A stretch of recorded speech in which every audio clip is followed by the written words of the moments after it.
to my channel. Welcome to another travel series with Alicia. And today I'm just going to talk about my history with travel and how I got into travel. And, just a travel story or whatever, just so y'all can know me a little bit better. So I have my black and abroad shirt on. I'm trying different angles and scenery. So, hopefully y'all enjoy this. Y'all can't see the abroad. But basically, I have been traveling since I was a little girl, actually. I was born in Tacoma, Washington, and I was a military child. So then I moved to Virginia, I moved to New York, and then I moved to Iowa. And in Iowa, I was there for about 8 years. I was in Iowa for 8 years, but while I was in Iowa, I still did a little traveling. My dad actually was stationed in Korea, so I went to Daegu, Korea for about 2 weeks in the summertime, and that's when I realized and learned that a lot of people don't have the opportunity to travel abroad, maybe, but also they just don't know. And so when I went over there, I got to engage in the culture. It was something new. It was a shock, and honestly was crazy. If I vlogged that, I wish I would have knew about that, baby, because that would have been crazy. So I was there for 2 weeks. I visited my dad. There was it was still people who spoke English, but it was Korean, trying kimchi, trying the food and stuff like that. So when I came back, it really didn't dawn on me too much, but then I moved to Kentucky, and then I went to high school, and they actually had an opportunity to go to Paris, France. Y'all, I ain't know a lick of wee. Okay, that's from Medea. I ain't know how to speak it. I ain't know nothing but the culture. I was like, oh, Paris, France, I hear it's so beautiful, blah, blah, blah, blah. So I was like, okay, let me sign up to go. Let me, do some fundraisers, ask my father, for some money. And so then I went to Paris, and one thing about my dad is he was in the military, so he's he wants us to get all the experiences that we can. So I went to Paris for a week, spring break. It was amazing in a sense of being in another country, learning about a culture, talking to people. I don't know if Paris was all that to me though, because I didn't really know how to speak anything. So I was just okay, we can keep on going.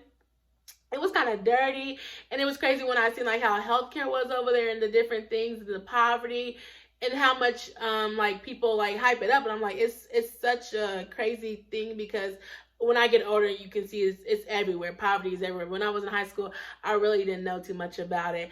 And so I went there, and then I just did a little bit of traveling, I didn't know anything about study abroad. I went to study abroad fair. I was what I want to travel. I know some people, they went to Africa. I'm yes, I'm going to go to Africa one of these days. Still ain't win yet, but it's a whole bunch of more years. And so then I came across this opportunity because I took Spanish in college. They're oh, if you have 123, you can go to Panama, blah, blah, blah. I didn't even need 123, but I took 123 so I could go to Panama. So sometimes you got to do things you don't want to do so you can do things that you want to do. That's the word, praises name right there. Amen. So I took that 123, struggling and all, but guess where I was going? To Panama, baby. So I went to Panama. It was really amazing. I didn't really know too much Spanish, but it was a way to be able to connect with people who spoke a different language. Students, I had them in my classroom. I learned about Latin America. I learned about salsa. I went to Panama Canal. I was there for about 3.5 weeks. So I party, ate, talked and chat or whatever. And so that was really cool. If you all want to know about specific experiences, I can go into details later or whatever. But so that's when I studied abroad.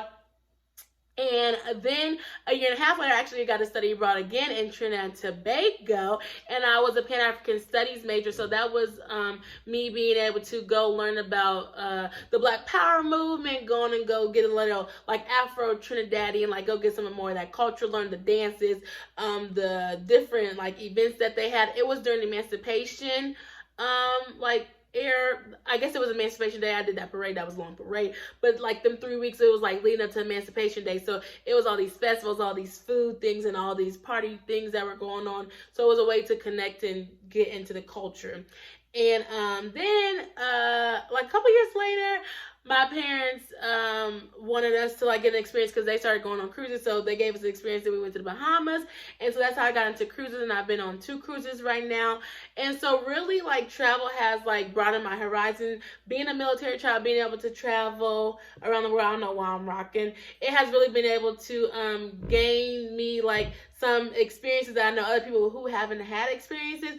And now that I'm about to go and move and go teach somewhere, I think that's a great opportunity and another experience that I'm able to help document. So just like traveling is just a really big part of my life, and I hope to continue it being a part of my life.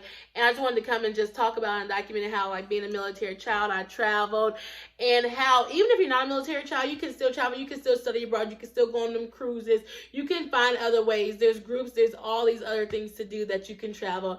And so I hope y'all enjoyed the travel life story. If y'all have anything similar, if y'all haven't traveled, if y'all want to travel, if y'all have any questions, just let me know in the comments, okay? Make sure you like, comment, and subscribe to your girl. Peace.